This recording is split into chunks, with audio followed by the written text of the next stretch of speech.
ডাব। Doctor Jahangir Kabir sir সবসময় বলেন একটা কথা, ডাবের বিকল্প শুধু ডাব। এবার এটাও ফাটিয়ে এর সাথে মিশিয়ে নেব। বাস, নারকেলটাও ভেঙে নিলাম। ডাব তিতিরের জন্য শুধুমাত্র ডাবের পানি থাকলো।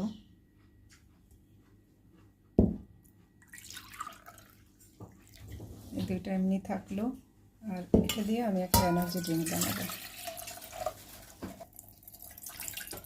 ডাবের পানির সাথে আমি একটুখানি এমনি পানি মিশিয়ে নিলাম।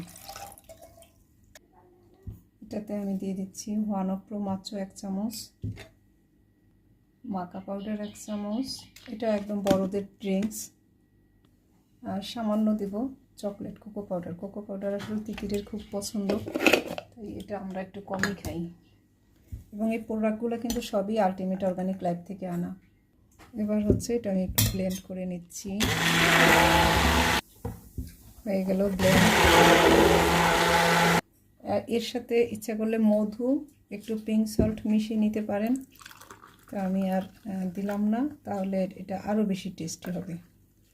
এটা আসলে নিজের পছন্দ মতো করে নেবেন। দারুণ একটা এনার্জি ড্রিঙ্ক, তবে এটা বাচ্চাদের জন্য নয়, বড়দের জন্য।